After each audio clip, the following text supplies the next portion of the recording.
Welcome to Chapter 1 of the Joey Cyrus MediciGasMask tapes. Joey Cy, how Yeah. are you feeling today? Oh, I'm a little bluesy, but trying to be optimistic here. Housing's got me a little messed up, but optimistic about the rest of my life, so that's good. That's good. They say count your blessings, all that stuff. Yep. Yeah, we got on the news this week for the new slash old pizza shop that we Dude, what's the reopened. name of your pizza spot? Doughbox LA. It's a Doughbox LA. Chicago deep dish spot. It's pretty cool. Reopened this week, soft opening. It was pretty busy, and next week's gonna be really busy because we got an LA Eater front page. And that's a cool thing. So just counting blessings, feeling good about that. Yeah, so eat at the Doughbox LA. I don't know where this is going to be released to, or when you hear it, go eat there. Yeah, it's in El Sereno on the corner of Eastern and Lombardi. Definitely check us out. LA Eater had us on the front page last week. We've been voted best pizza place in LA, top 25 last 3 years running. So Hopefully Joey Cy, top 10 this year. speaking of pizza, I've had pizzas you made and they're fucking delicious. Thank you, bro. Appreciate How did you that. become a delicious pizza maker? Well, it started way back in the day in high school when I learned how to initially make pizzas. And I'm Italian, so it felt like a good fit. And then I was blessed by my former partner and their sister, and they got me into the business. I've been making dough for the last 3 years for them. And then when they moved to Chicago and sold the business, the new owners wanted to keep the business running and keep the model the same, so they hired me back on as a chef, and I'm keeping everything the same and moving forward. That's phenomenal, dude. Yeah, His pizzas are fucking delicious. thank you. Like I'm pretty sure he had something with mushrooms on. I hate mushrooms, and I still was like, that's pretty fucking bomb. Yeah. Like even though there were mushrooms, like he gets automatic points off, but then he gets plus points because I was able to eat mushrooms. There you go. Hell yeah. So it neutralizes. For everybody else, it's just plus plus. Yeah, yeah. You Let me see. What else do we want to know about Joey Sai? Because you spit bars. I'll spit some bars. He spits hot fire, but we're not gonna have him spit hot fire right now. We're just talking. He has good universal views and stuff. I want to talk about martial arts because this is gonna be some dojo tapes shit. Yeah. Tell me what's your perspective of the dojo and how we got here and just how do you view the martial arts, etc., etc. Well, it feels like a culmination of the coming together energies, like we kind of met at a transitional time for me, and I think a transitional time for you in your life. And it was sort of when you were putting together the dojo and starting to take on some new students. And, we come from different backgrounds stylistically, so it felt like a good fit, like I have a background that's more based in Tai Chi and Kung Fu, so more like Chinese martial arts. Mm-hmm. And, I have a little Taekwondo background too, and some Pokalan, which is Indonesian fighting. Taekwondo gets shit on a lot by a Yeah, lot more than traditional, but that's I would say because I would say Taekwondo gets shit on. Look, everybody kind of has the same opinion of Taekwondo, even people that take Taekwondo, right? You kind of realize that you have to work harder to make those kicks be as effective as they can be, sure. right? Yeah, It's the whole thing Bruce Lee was talking about where you train, you're not afraid of the man who trained 1,000 kicks, but the one who trained one 1,000 times, right? Yep. In Taekwondo, to really be effective with any one of those like crazy kicks, you have to train it like 1,000 times, Yep. right? And what the other kind of arts kind of show you is just be simple with your punches, and anyone can train that and do that. Yeah. One thing I like about it, I think personally, a Taekwondo is a really, really, really good place to start any martial art because, it's the first derivation from traditional boxing, and it brings in the kicking. So, it's like Tang Sudo is the traditional form. Yep. And That it's also like, means literally empty hand as well. yeah, which is great. I think it's like it's like kickboxing but taken to another level. And I was lucky enough to learn from Johnny Birch, Oh, who is he was an totally. Army national champion and a gold medalist in Taekwondo Tang Sudo, and he was the beginning of my martial arts journey as far as like Taekwondo is concerned. And then luckily in Harrisburg, PA, there's also a Tai Chi master who is, world renowned as one of the top 5 Tai Chi artists in the world.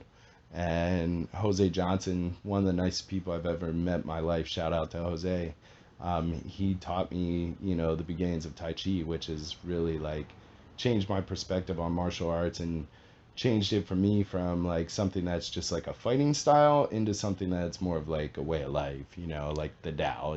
See, that's interesting that you, because I have like multiple points on that. So I'm gonna just pin like the Tai Chi, the way, and all these other things. Like, but one, as far as the spiritual like way of life, that hit me because I didn't really believe in the Tai Chi thing until Right. I met my boy Joe, right? Where I was on the my Zen came from the samurai way, Sure. right? And then I met Joe, and he came in and he was like, "Let me show you this yang style, this, that, and the other." And then he did these slow movements that also generated a lot of force, and I was like, "Okay, there's something to this." And then we implemented that at the dojo, where you just do one step, something small, and you can do a lot with it, and you can have people flying off balance. Yeah. Because it's just about when the homie that they had that also did Tai Chi, he was like, yeah, you just take your opponents are coming at you with the fight energy, right? And the fight energy is off balance because they're really just fighting themselves. When you take it to like that deep Aikido sort of like Tai Chi, be in tune with yourself shit, they're trying to fight you because you're the external them, Yeah. right? And they're in a conflict with themselves, and they're off balance, and you are on balance, and Yep. you just reflect their off balance energy back at them. Yeah, the thing that's great about Tai Chi is, if utilized correctly and taken to the level where it's supposed to be taken, a person my size, so like 5'9", 150 pounds ish, should be able to fight someone who's 300 pounds because it's kind of like baseball, where if you're a good hitter, if you have a pitcher who's throwing 90 plus miles per hour, you have a more likely chance of hitting a home run because the faster they throw the ball, the harder you can hit it. Right. And it's kind of the same thing with the Tai Chi principle where you're utilizing their energy against them. So, if somebody's coming with, strong energy and they weigh 250, 300 pounds, instead of fighting the energy and going against it, you really use it against them and you utilize those movements in a way that you take that energy and you redirect it so that it becomes an advantage for you instead of a disadvantage. And that's something that I've, obviously taken to heart. The Tai Chi started as a way to show the physical movements of the Tao. It's Really? supposed to be the embodiment, the physical embodiment of the Tao. Wow, I did not know that. Yeah. So, So it's literally the physical embodiment of the way. yeah. And one thing that I love about it is, But that's so interesting how like the samurai, like, but I guess the samurai is the Japanese meld of like, samurai are like we were talking about Christian, Islam, like you can be all those things because they don't conflict if you know the right way. yeah, You know? exactly. Yeah. And obviously, like as far as like religion and philosophy is concerned, I think most Westerners, their philosophy is based in some kind of religion, at least initially. And so, it's like there's no conflict in the religions. It's more about understanding like your baseline religion or philosophy and whatever that is, and then being able to apply those principles to the things that you learn in life. You know? Yeah. So it's like I grew up, with a Catholic background, my father and all that. And of course, like we don't have to get into the nuance of like the negatives of the Catholic Church because as any organized system, it becomes corrupt. But, Well, that doesn't mean that, the learning of the Gnostic and the hidden principles that are within it is negative. It's more about how human beings tend to bastardize like teachings and utilize them for personal gain and power on the physical bastardized plane. purity. Yeah, exactly. A rock is a rock, Maggie. Yes. So, for me, like Christianity formed the foundation of what I believe in. Like, you're never gonna see me on a church on a Sunday unless there's like a valid reason for me to be there. Look, I'm the same way, but this nigga said, "Look under a beam. Yep. I am there. Yep. Wherever 2 or 3 are gathered in my name." Yep. But that speaks to, but what this nigga is speaking to. People think it's specifically about God. This nigga is like, what I had last night. I was like, I read the realization. I was like, yo, I could low key just like get people to do shit by talking to them. Yeah. If you do it right. Yeah. And it's like, but you can summon shit into being in a material sense with 2 or 3 niggas gathered around to do some shit. Yeah, exactly. I mean, I think that also goes back to the basic, the basic principles, at least of Kung Fu and Tai Chi, where it's like you're learning this deadly style with the intention of never having to use it. Right. Because at the end of the day, like, the most martial thing you can do is diffuse the fight before it starts, There is no fight. There is no fight, exactly. You want to fight me, but I don't fight. Yeah. I've never, knock on wood, hopefully I never have to, but since training martial arts, I've never had to be in a actual fight. Bruh. I've been training martial arts a long time, right? But the better I've gotten, the less fights I've gotten into. Exactly.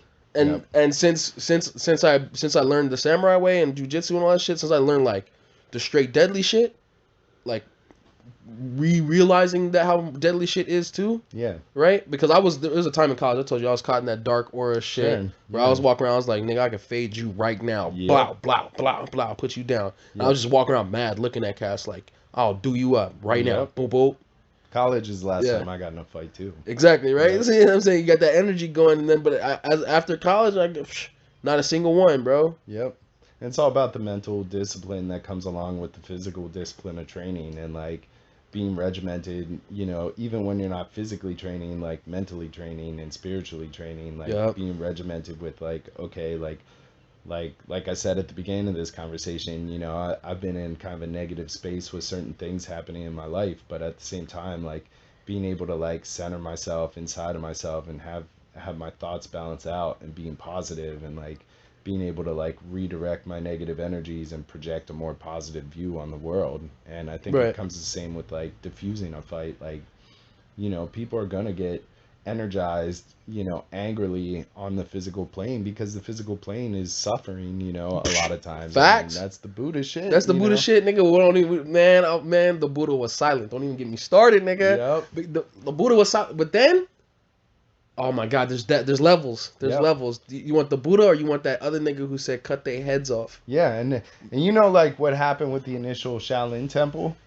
So like initially the Shaolin temple, like, it was whatever, and this dude came across the Himalayas and like came over and went to the Shaolin temple to train, and he got denied. He wasn't allowed to be in the temple, and he saw these monks, whatever, and so when he was like banished and not allowed to train, he went into a cave and like sat in this cave for years and like meditated, and like that's when the transmission of Tai Chi and Kung Fu style like supposedly like came to him, like through his meditations and his training while he was in the cave. And then when he got right, he went back to the Shaolin temple and saw all these dudes who were there like kind of lazy and like not really ready for him, and he whooped everyone's ass in the temple.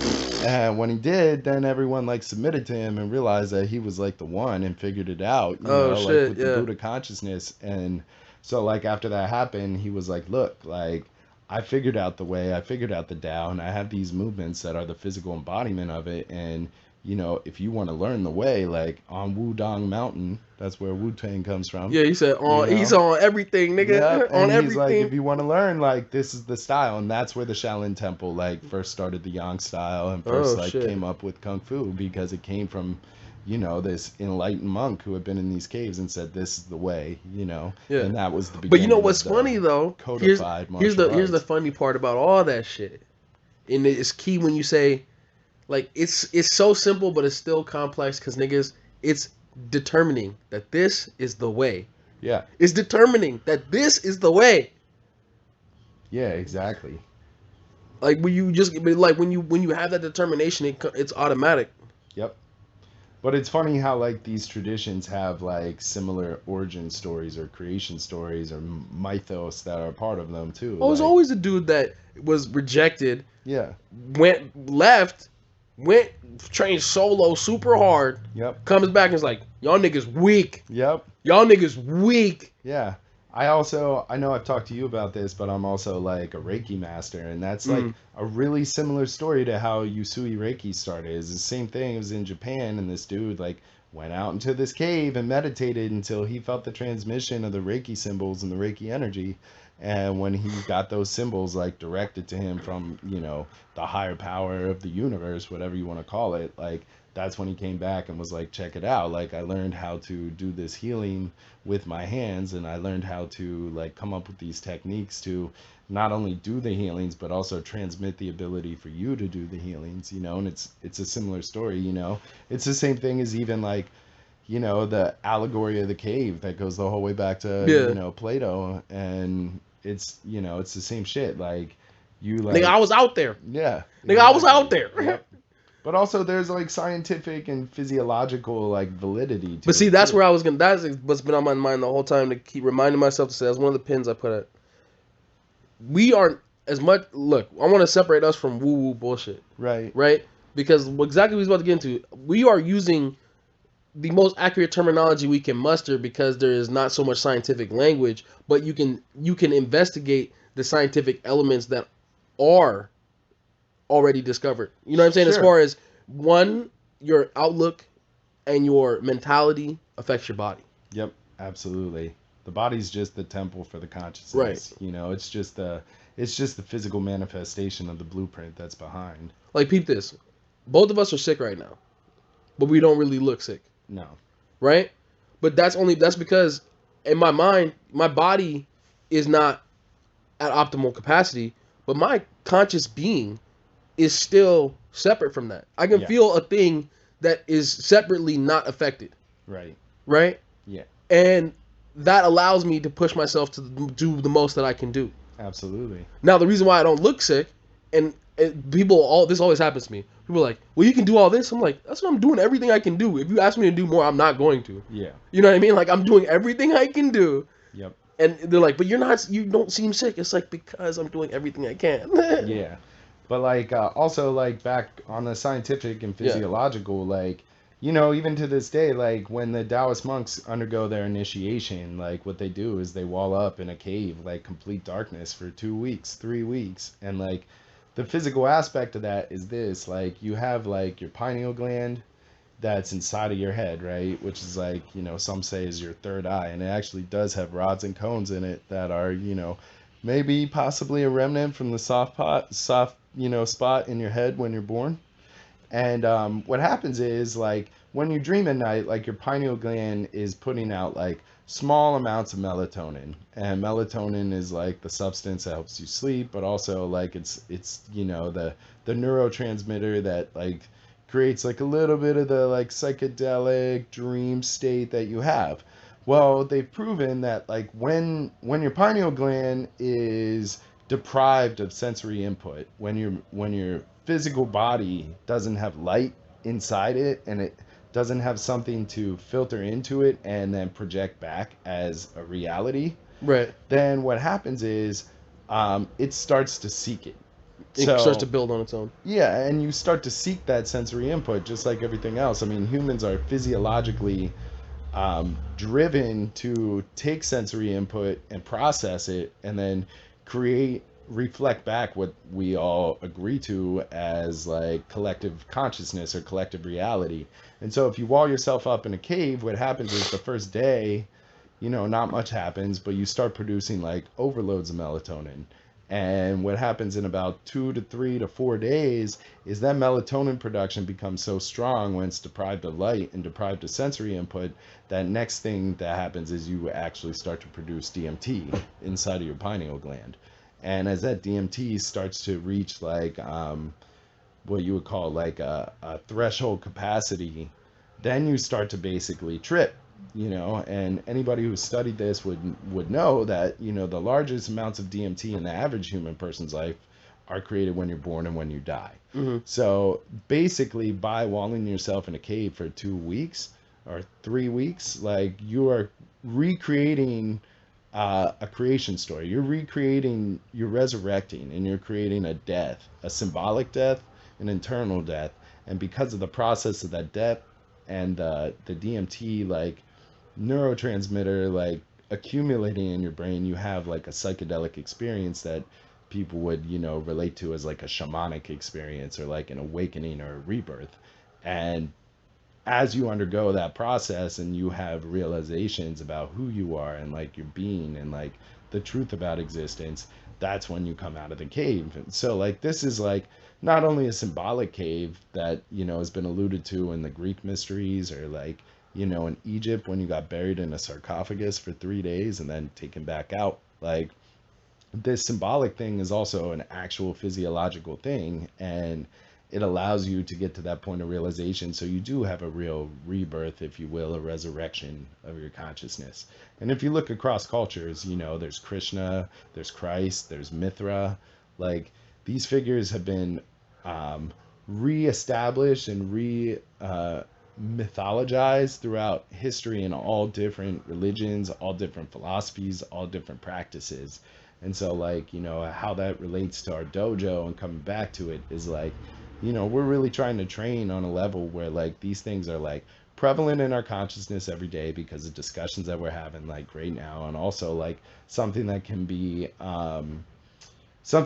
codified and then kind of like experimentally replicated so that like these realities can become an actual reality for all of us, you know? Right. No, because I agree with all of that. Because I've had too many things happen where I've seen shit that's only theoretical or mythical, right? Mythologized. I've seen niggas do after image moves. I've seen niggas do celerity type shit. I've seen people do wild shit. Wild shit. But the repeatability of it is difficult because of the requirements. Mm-hmm. Right? People are going to say, oh, well, it's pure anecdote and you can't. I'm saying somebody has to. The people I saw, all master level in martial arts. Yeah. They're all master level in martial arts. Yeah. And then the only reason that they did shit is because I was there and I was helping coach them through a thing. Mm-hmm. I said, just relax, do this, that, or whatever. And then they were just like, woof. Yeah. And they were like, oh, I'd never done that before. I was like, and they were masters. Yep. You see what I'm saying? I'm like, nigga, it's if we can bring, we need to bring everybody up to the level of a master and then go beyond that in order for them to do shit. Yeah, exactly. And the student should always supersede and eventually pass the teacher. You know, like that's just evolution on a spiritual level instead of a physical level. You know, like as long as we're bringing these things into consciousness and having these discussions, like, you know, the young bucks here at the dojo should eventually surpass us. Like That's what it should be. But it's been thousands of years since we've had kung fu, martial arts, the original dude, the 5 students, blah blah blah, right? And the 5 ways and the 5 hands and all this other things and 36 chambers, all that shit, right?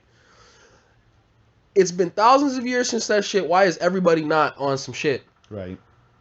But also like there's also this like maybe somewhat egocentric viewpoint, but also like maybe not egocentric viewpoint where it's like, if you're not enlightened, who are you to decide who is and isn't? Because like what they give you in your reality is what you need in the moment. Like true. So like, you know, like I see a dude on the street who's confrontational to me, and like my egocentric viewpoint of that is like, oh, you're not as enlightened as I am because like I didn't take that direction. But like maybe cosmically that's not the truth, because maybe the truth cosmically is that person is enlightened in their own way, and like what they're reflecting back to me is the moment that I need to understand, you know. And like if you know, like the Buddhists have this concept of like everyone was my mother, and it's like you don't kill a spider because in one lifetime that spider was your mother. Like, and so like when you start to like, you know, view that in reality and see that around, like there's like a shift in your consciousness. Like it's kind of the same idea too, like, you know, there's this idea in the Bible with like Christ and being crucified, right? Well, think about this. Like crucifixion is like taking like this person who was like perfect, but like seeing the imperfections in that person and condemning them, right? So like, let's say everyone's perfect. Like we're reenacting the crucifixion of Christ every moment that we're not like in tune with that. So like if everyone's got Christ consciousness or Buddha consciousness, and like someone comes at me in a negative way, like I have 2 ways to view it. Like I can look at that as a reflection of myself and like try and internalize like, hey, you know, where can I improve in this situation? Like where can I take a higher path here? Something led to this. But like also like if I'm not looking at it that way and I curse that person, I'm like, fuck you, like whatever, then I'm basically crucifying the Christ. Like, Yeah. I'm reenacting the crucifixion Yeah. in that moment. So, like, there's also the allegory within Christianity where, like, anytime He we without, see... yeah, but he who has committed no sin cast the Yeah, first stone. exactly. And, like, Yeah. we're reenacting the crucifixion of Christ every time we see our brother as less than ourselves. Right. You know? But see, also to a certain degree, from the samurai perspective, because I was telling my mom about this last night. Most samurai are basically borderline war monks, Sure. right? But to be a samurai, you have to be a samurai. You get all that samurai energy out of your blood before you become a monk, Right. right? Mm-hmm. That's why the story of a lot of samurai is niggas slew a bunch of niggas, got real godlike at shit, and then fucking sealed their swords up, put it above their shit, picked up a staff, and said, "I'm a monk now. Yeah. I'm never doing that again." Yeah, exactly. But they still don't regret being samurai and having slain all them niggas. Yeah. You see what I'm saying? There's a part of being a samurai where it's like, yeah, there's all these high-minded pieces, but at the end of the day, nigga, I'm still a fucking savage. Yeah. You know what I mean? Like, that's the thing that I don't feel like a lot of people get, where it's like, oh, how do they have all these high noble this, that, and it's like, yeah, that's cool. Yeah. And, like, we do embrace those shits. But to such an extent where, nigga, I'll kill you for my high-mindedness. Yeah. You know what I'm saying? Yep. Like... Yeah, I mean, and it's like, it's the same thing as like the labors of Hercules, you know, like Hercules had all these labors that he had to perform, you know. Hercules was what they would call in Greek mythology a demigod, you know, like half man, half god, you know, and that's like the allegory of where we're at here. Like, you know, like which part of yourself do you want to like direct yourself to, your lower self or your higher self? Do you want to be a man or a god? Yeah, and the suffering that you face in reality and things that you have to go through to like attain that godhood, the process is really like, the process itself is the godliness, you know, like. But some people find that godliness by embracing their manliness. Sure. When I say manliness, I mean like their humanness, Right. their essence of being human. Yeah. Yeah. You know, where they're like, that's what I mean by the strange, where it's like, yeah, they said all that shit I did was fucked up. Right. I'm sealing my sword, so I'll never draw it again. Yeah. But the reason why it's sealed is not because they seal it and they melt that shit closed, because if it wasn't like that, niggas be pulling it. Right. You see what I'm saying? Like, they understand as monks, they only have so much discipline, so I had to seal the bitch. Yeah. And that's also like goes back to the Buddhist ideal of like, first you see a mountain, then everything is destroyed, and then you see a mountain again. Like, it's like Heraclitus said back in Greek times, like, that's a classic. Man is the measure of all things, you know, like, without man, like, none of this is measured, like, none Right. of it's perceived, none of it's, like, there, you know, like, But we that's- are the interface for the experience of God, like. You know that a lot of the funny thing about the Greeks, especially since it was before certain elements of the scientific method, like they still had this. That's the beginning of the scientific. Yeah, I method. mean, Aristotle was the beginning of science, Right. You know. Yeah, but what I was getting at is, they didn't have the tools we have. Sure. But it's funny how they still, like, Zeno's paradox is a quantum paradox, right? All the things they were talking about that had related to numbers and pi and 90 degrees and this and the other still hold up to the quantum, like what you were just talking about as far as man is the measurement, Yeah. right? Is because, although in quantum theory it wouldn't just be man, it'd be any sort of conscious observer. Consciousness, yeah. Yeah, that can basically anything that can consciously, from a quantized perspective, absorb light. Sure. Yeah. And that's yeah, it's all like, it's all there. It goes back to like, you know, I taught high school math and geometry, algebra, all that, but like, you have axioms, and axioms are like unprovable things that we still consider facts. Like, We just have to accept them. yeah, and that goes back to Aristotle, because Yeah. like the first axiom is that the world is knowable by looking without. Yeah, You know, and like, but that's something we take it's not for granted. provable, but it's a thing we constantly do. Yeah, we utilize it, and we have to. Like That's what science- that's what the starts yeah. on. You know, Yeah. but it's also like, It's knowable by examination. yeah, exactly. Yeah. But like, is that even a truth? Like, you know, Is that even a truth, or is it just obvious? I don't Yeah. know. Is it Yeah. obvious though? right? Exactly. Like, Like you what know, the fuck? Another axiom is just that like you have to accept the fact that a straight line goes from here to infinity as a two-dimensional figure that's straight. But one thing we know about space-time is that it's warped. Yeah. So like, is there even such thing as a line? Is there even exactly? That's one thing. Only in a two-dimensional space. Yeah, in a Only in a vacuum. truly two-dimensional space. two-dimensional Yeah. vacuum. Yeah. Yeah. But we know that otherwise- doesn't exist because the Right. third dimension causes the Yeah. warp. And it's an ideal. Yeah. You know? There's the the failure of ideal forms. Yeah, exactly.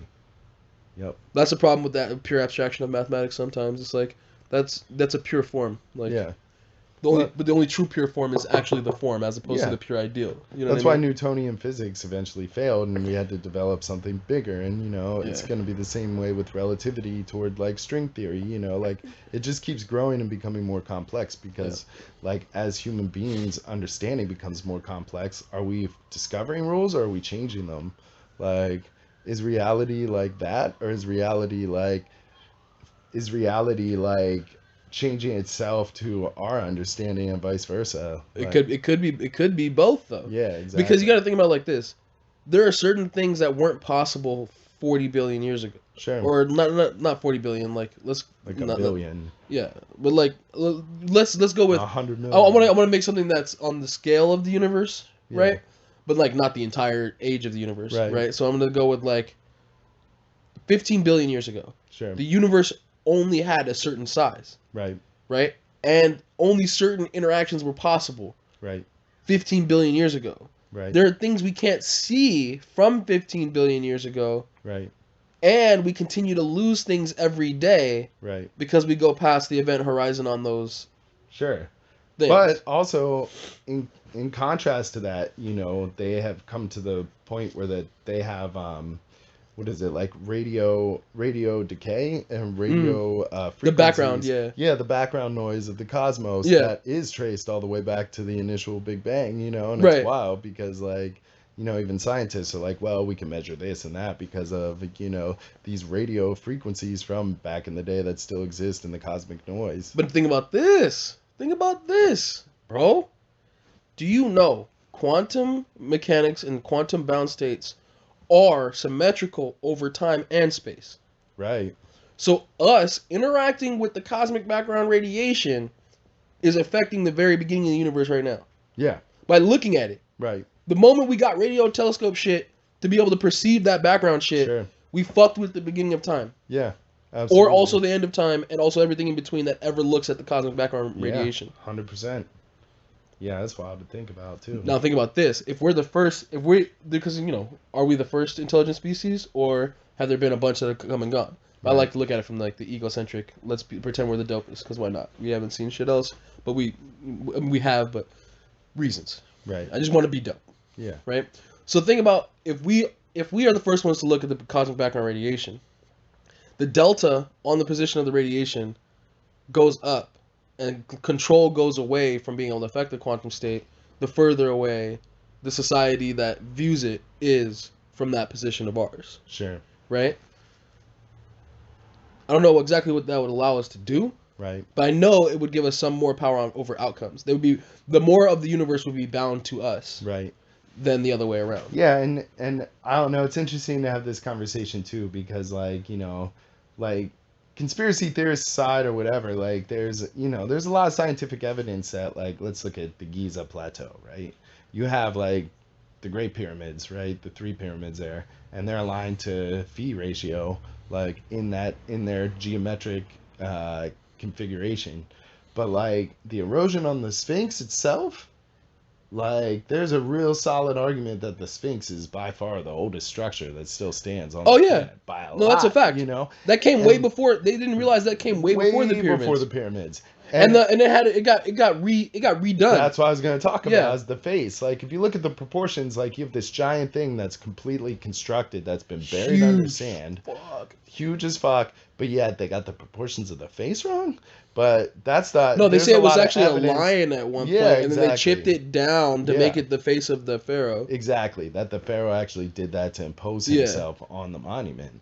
But that also goes back to this like incarnations of like hominids, like maybe like like if human beings as Homo sapiens might only be so old, but like how many cycles of hominids have come and gone? Like, I see what you're saying. You know what I mean? Where it's like maybe 10 million years ago, if like let's look at our ancestral past and the mythos at the beginning of this ice age, where like we get the beginning of our knowledge that's in the current view. Yeah. Like you still have like Timaeus from Plato.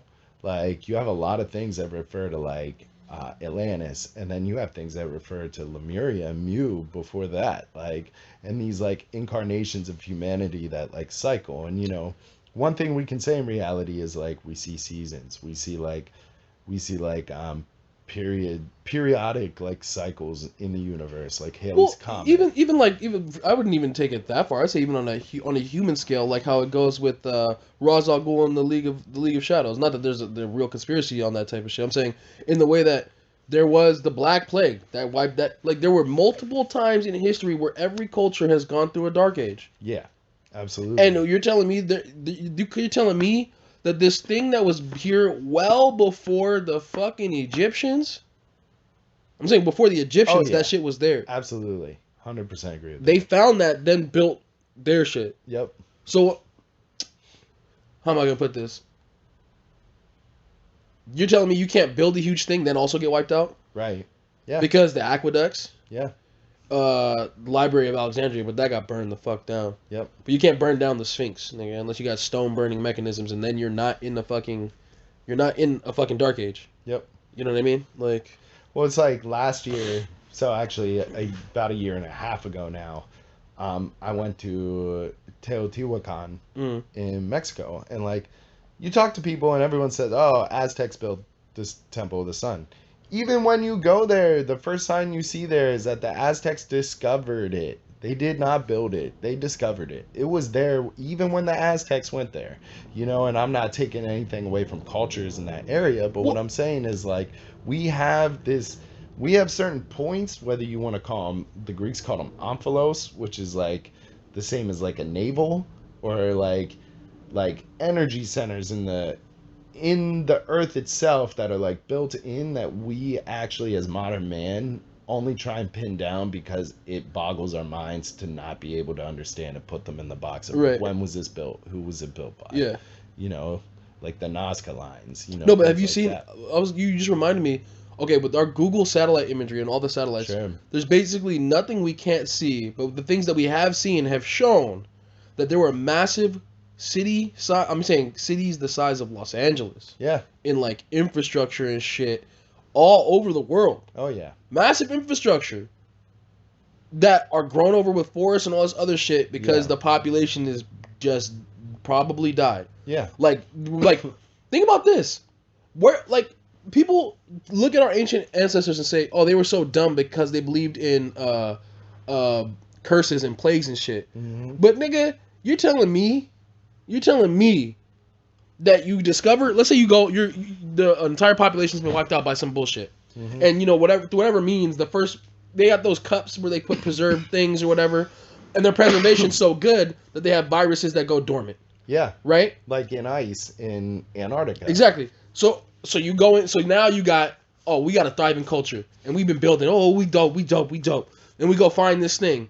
Steve goes in there, and we're like, I don't know, man, that it looks like it could be spirits in that bitch, nigga. We didn't put that there. It's whatever. Steve, man, fuck you. I'm a scientist, nigga. You know, of the day. You know, yeah, I'm a shaman or whatever, nigga. I got the official pass, nigga. Right. Goes down there. Oh, look, gold and shit, nigga. All the stuff we love. Cracks the wrong thing open. Ah, got this red paint or whatever gets on his skin or some shit, some little spore shit. Nigga, whatever. Nigga, pray to my God, spit, blah, blah, blah. Right? Next thing you know, his arms start falling off, and everybody in his fucking village dies. Yep. Yeah, it's like Alien vs. Predator. Yeah. You know, like, same thing. And, like, the other thing we know is scientific fact is the pole shifts and the change in the climate. So, like, cyclically, like, these things make sense, too. It's like you have a 10 billion-year-old virus that's under some ice caps right now, and now things are heating up on the planet. Like, what's going to happen with that virus? Like, virus hasn't been able to be classified as alive or dead, but they definitely can just stay dormant forever. Yeah, exactly. You know? And so when we awaken that thing, is it there as almost like a but now it doesn't guard against like human vanity and like overstriding? Oh, you're saying that because of all these mega civilizations that we don't even have labels for. Yeah, and that because we have the Egyptians, the Aztecs, the Mayans. Yeah, we know about them. Right. But those niggas seen shit from older civilizations that came before them. 100%. Yeah. So you're saying there might be mega civilization wipeout shit that happens every so often. Yeah. Yeah. And it goes on and on and on and on. Damn. You know? But could that, because you know some of our estimates for like how humans have done shit are off because of us finding those shits. It's like humans only existed for so long. Oh, yeah. Have you ever heard of the Piri-Reis map? No. The Piri-Reis map is like this map that basically...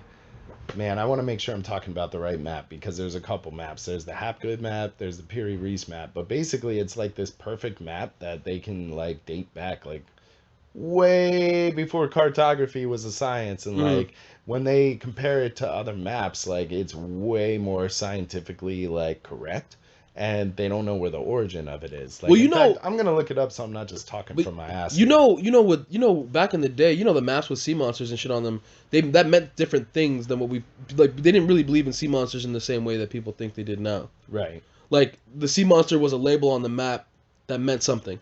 Right. Yeah. Oh, yeah. I see what you're saying. Yeah. Like where they would put an island, like they put an island, and then they would put like a sea monster around the edge, right? And it would be like a symbol of, like if it was a dragon, right? And you have it spiraling all the way around, and then coming out and puffing at the top. It could mean that it had like a rough shore, and it's a volcanic island. Yeah. Okay, so here's the deal with the Piri-Reis map. So the Piri-Reis map, this is according to Wikipedia, so of course this is going to be the most dumbed down version of this. But it was supposedly, okay, so it is a world map compiled in 1513 by the Ottoman admiral and cartographer Piri-Reis.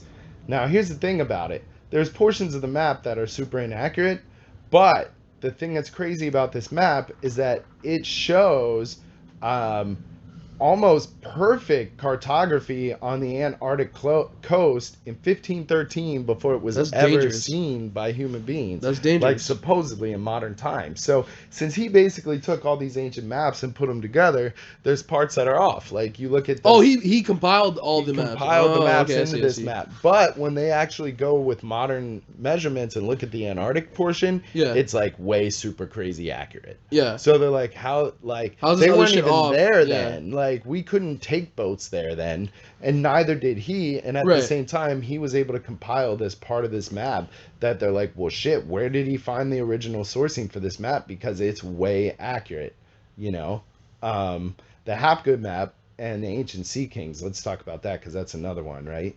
So the maps of the ancient seas. Maps of the ancient seas. Basically, okay.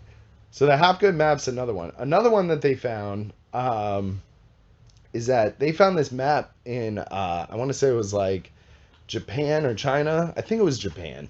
But it basically was this metal like map that shows the Earth as it would have been 100,000 years ago. Sounds like some Japanese shit. And it had to be like laser created because it's a topographic map and it's accurate. That's sexy. And they're like, it has to be 100,000 years old. Well, you could do acid etching. Things. It's almost as accurate as a laser. Yeah, but they were saying like, I guess because of the cuts on it and stuff, like it had to be done with lasers, and like the accuracy because it was a bladed. And the accuracy of the map is like way beyond anything that they could have done like in the modern times. So there's things like that. It's like the Baghdad battery. You know about the Baghdad battery. I know about the Baghdad battery. Yeah. But that's what I mean. That's what I mean. Juice in it, and all of a sudden you have light. Well, did I see? That's the whole thing. I was like, I had this realization about like how you can make not necessarily lightsabers, but gyroscopically balanced, electrically responsive, piezoelectric blades. Sure. Right. It all came down to get a metal wire. You either set up this whole kind of like, imagine like a butter churn that was like upright and it just like spins.